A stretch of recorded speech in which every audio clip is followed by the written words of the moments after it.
Assalamualaikum warahmatullahi wabarakatuh. Perkenalkan, nama saya Miki Yudhisa Jeffrey dan rekan saya Nola Windasari. Kami akan menjelaskan materi tentang sistem gerak pada manusia. Materi yang pertama yang akan saya sampaikan sendiri. Sebelum masuk pada materi yang pertama, ada beberapa materi. Yang pertama, uraian materi. Yang kedua, fungsi dan kegunaan sistem rangka. Yang ketiga, perkembangan dan pertumbuhan tulang. Yang keempat, struktur tulang pada manusia. Yang kelima, struktur rangka. Yang keenam, macam-macam tulang. Yang ketujuh, sendi. Dan yang kedelapan, gangguan atau penyakit pada sistem rangka. Yang pertama yaitu uraian materi. Manusia mempunyai kemampuan bergerak dan berpindah tempat. Gerak terjadi oleh adanya kerjasama antara rangka dan otot. Rangka manusia disusun oleh lebih dari 200 buah tulang. Dan manusia memiliki rangka dalam yang disusun oleh tulang keras atau disebut juga dengan tulang rangka atau tulang rawan. Manusia dibentuk dari tulang tunggal dan gabungan tunggal seperti tengkorak yang ditunjang oleh struktur lainnya. Materi yang kedua, fungsi dan kegunaan sistem rangka. Yang pertama, penopang atau penegak tubuh. Sistem rangka menyediakan struktur yang mampu menopang seluruh tubuh. Yang kedua, tempat penyimpanan kalsium dan lemak. Di dalam tulang terdapat berbagai mineral seperti kalsium, kalium, dan natrium. Kalsium atau zat kapur merupakan mineral utama pembentukan tulang. Yang ketiga, penghasil sel-sel darah, yaitu sel darah merah, putih, dan komponen darah. Yang keempat, pelindung alat-alat tubuh seperti jaringan dan organ lunak dikelilingi dan dilindungi oleh rangka. Yang kelima, alat pergerakan. Tulang-tulang bertindak sebagai pengungkit apabila otot-otot yang melekat pada tulang itu berkontraksi menghasilkan gerakan yang bertumpu pada sendi. Yang ketiga, perkembangan dan pertumbuhan tulang. Yang pertama, tulang pada bayi sebagian besar disusun oleh tulang rawan. Tulang rawan sebagian besar terdiri atas kolagen bersifat fragile dan lentur. Dengan tumbuhnya bayi, maka akan bertambah pula atau bertambah keras struktur dari tulang bayi menuju dewasa. Yang kedua, sel-sel tulang rawan digantikan dengan tulang keras yang memiliki struktur lingkaran konsentris dari kalsium dan fosfat di antara sel-sel tulang. Yang ketiga, proses perubahan dari tulang rawan ke sel tulang keras dinamakan penulangan osifikasi. Yang keempat, proses penulangan berlanjut sehingga remaja dan dewasa. Ketika kita tumbuh, tulang bertambah keras dan bertambah berat, tetapi kelenturannya berkurang. Yang keempat, struktur tulang. Yang pertama, tulang panjang atau tulang pipa. Tulang ini secara umum lebih panjang, lebar, berbentuk silindris, dan berfungsi sebagai pengungkit.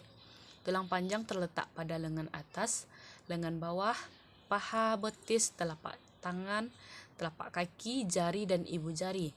Sedangkan tulang pendek berbentuk kubus, contohnya pada pergelangan tangan, pada tulang pergelangan kaki, dan berperan memindahkan daya. Tulang bentuk ini sebagian besar disusun oleh tulang jarang atau berbentuk spons. Yang ketiga, tulang pipih. Tulang pipih berbentuk tipis dan lengkung, terdiri atas dua lapisan tulang kompak atau tulang keras. Di tengahnya terdapat lapisan tulang seperti spons. Tulang pipih antara lain membentuk atap pada tulang kepala. Juga ditemukan pada tulang dada, tulang rusuk, dan tulang belikat. Yang keempat, tulang yang tidak beraturan. Tulang jenis ini adalah tulang yang tidak dapat digolongkan dalam salah satu dari ketiga bentuk tadi. Tulang tersebut berfungsi sebagai tempat pelekat otot atau persendian. Yang kelima, tulang sesamoid umumnya berukuran kecil, pipih, dan bentuknya mirip biji wijen. Tulang ini berkembang di dalam tendon dan otot-otot. Umumnya berada dekat sendi, misalnya pada lutut, tangan, dan tungkai. Kita dapat melihat gambarnya pada slide. Yang keenam, tulang sutura. Tulang sutura berukuran kecil, pipih, dan bentuknya tidak beraturan. Tulang sutura terletak di antara tulang pipih pada tengkorak dengan jumlah dan bentuk posisi bervariasi pada tiap individu. Yang kelima yaitu struktur rangka. Yang pertama, rangka badan terdiri dari tulang tengkorak. Tulang tengkorak terdiri atas 8 buah tulang carinium atau tempurung kepala dan 14 tulang wajah. Tulang-tulang pada tengkorak melindungi otak dan menjaga saluran masuk sistem pencernaan atau rongga mulut, serta lubang masuk sistem respirasi atau rongga hidup. Yang kedua, rangka dada terdiri atas 1 buah tulang dada dan 24 tulang rusuk. Tulang-tulang pada daerah dada membentuk sejenis sangkar yang melindungi jantung dan paru-paru, melekat di bagian belakang. Yang ketiga, rangkaian tulang belakang terdiri atas 7 ruas tulang leher, 12 ruas tulang belakang bagian dada, 5 ruas tulang bagian pinggang, 1 buah tulang kelangkang yang disusun oleh 5 ruas yang diameter menjadi 1, dan 1 buah tulang tungging yang disusun oleh 4 ruas yang berdiameter menjadi 1. Yang keempat, rangka anggota gerak atau apendikular. Yang pertama, gelangan bahu. Tulang belikat bersama tulang selangka membentuk gelang bahu. Gelang bahu menyediakan tempat hubungan bagi lengan pada rangka aksial. Yang kedua, lengan. Salah satu ujung tulang lengan atas melekat pada gelangan bahu. Ujung bawah bertemu dengan 2 buah tulang lengan bawah pada sendi siku. Yang ketiga, tangan. Terdapat 8 buah tulang pada pergelangan tangan tersusun atas 2 baris, 4 tulang dalam setiap baris. Yang keempat, gelang panggul. Tulang panggul membentuk gelang yang kuat dapat menyeimbangkan berat tubuh pada kaki. Yang kelima, tungkai. Tulang paha merupakan tulang terbesar, terkuat, dan terberat di dalam tubuh. Hal itu disebabkan oleh tulang paha harus mendukung berat tubuh bagian atas sewaktu berjalan, berlari, atau sewaktu kita melompat. Masing-masing tulang paha memanjang dari panggul sampai lutut. Yang keenam, kaki. Struktur kaki mirip struktur lengan, tetapi kaki lebih kuat dan lebih kaku, sebagaimana halnya dengan tangan. 5 buah tulang membentuk telapak kaki. Baiklah, sekian penyampaian materi dari saya. Materi selanjutnya yang akan dijelaskan oleh rekan saya yaitu Nola Windasari. Kepada Nola Windasari kita persilahkan. Nah, baik. Materi selanjutnya yaitu macam-macam tulang berdasarkan bahan penyusun tulang. Nah, yang pertama, tulang atau osteon. Tulang itu terdiri atas hampir 50% air. Bagian padat tulang terdiri atas berbagai bahan mineral, sekitar 33,5%, terutama garam, kalsium, dan bahan seluler, sekitar 16,5%. Struktur tulang yang dapat kita lihat dengan mata telanjang adalah struktur kasar. Nah, yang pertama struktur kasar. Setiap tulang rangka berisi 2 bentuk jaringan tulang, yaitu tulang kompak, padat, dan tulang berbentuk spons. Nah, tulang kompak selalu berada pada permukaan tulang membentuk lapisan pelindung yang kuat, sedangkan tulang spons terbentuk di bagian dalam tulang. Selanjutnya adalah struktur halus. Nah, struktur halus ini disebut juga dengan periosteum atau struktur yang tidak dapat dilihat dengan mata telanjang. Nah, jadi untuk melihatnya kita memerlukan alat. Periosteum sendiri adalah membran yang melapisi dan melekat erat pada bagian luar tulang, kecuali di antara persendian, karena di bagian ini dilapisi oleh tulang lawan. Materi selanjutnya yaitu mengenai sendi. Sendi sendiri adalah tempat bertemunya 2 buah tulang. Sendi diikat oleh ligamen dan tendon. Terdapat 3 jenis sendi. Yang pertama, sendi dengan gerakan bebas. Yang kedua, sendi dengan gerakan terbatas. Dan yang ketiga, sendi yang tidak dapat bergerak. Sendi dengan gerakan bebas ada 4 jenis. Yang pertama, sendi engsel. Sendi engsel sendiri merupakan sendi yang jika digerakkan dapat dilakukan ke satu arah saja. Nah, contohnya yaitu terdapat pada lutut dan siku. Nah, yang kedua, sendi putar adalah tulang yang satu mengitari tulang yang lainnya. Bentuk seperti ini memungkinkan tulang itu saling menyilang.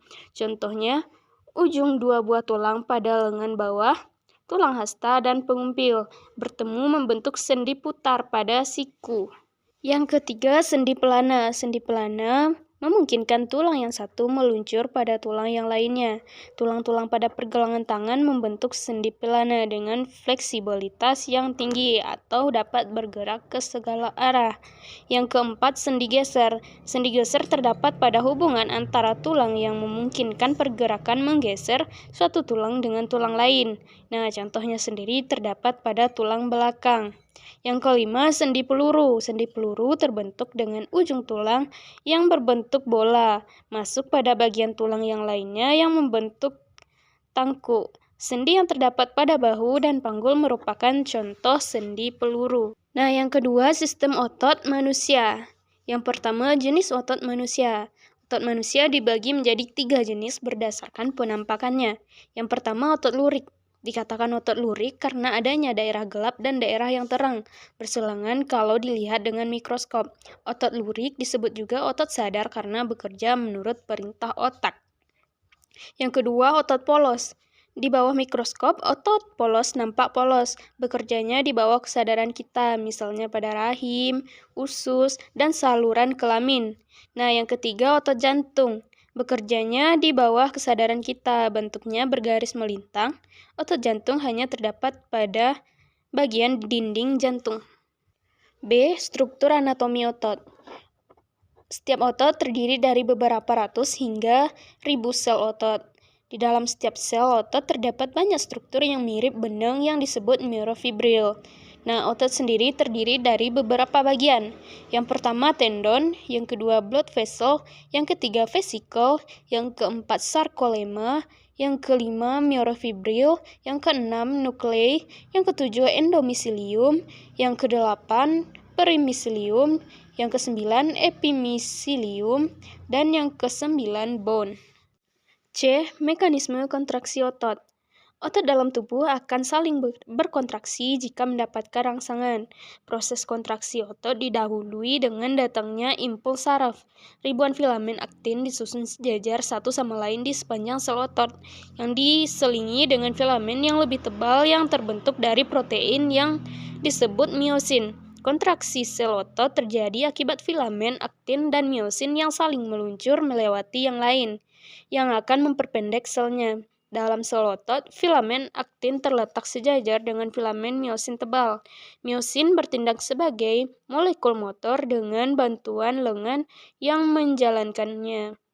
Kedua jenis filamen itu untuk saling melewati yang lainnya. Kerja tim dari filamen banyak meluncur seperti ini membuat sel otot dapat memendek. D. Cara kerja otot. Nah, yang pertama otot sinergis, yaitu hubungan antara otot yang cara kerjanya saling mendukung bekerja sama atau menimbulkan gerakan yang searah. Untuk menggerakkan tulang dari satu posisi ke posisi yang lain, kemudian kembali ke posisi semula, diperlukan paling sedikit 2 macam otot dengan kerja yang berbeda. Nah, contohnya, seluruh otot prenator yang mengatur pergerakan telapak tangan untuk menelungkup. Nah, contoh selanjutnya, seluruh otot suprinator yang mengatur pergerakan telapak tangan dengan menengadah. Yang kedua, otot antagonis. Otot antagonis adalah 2 otot atau lebih yang bertujuan kerjanya berlawanan. Contoh otot antagonis sendiri adalah otot bisep atau trisep.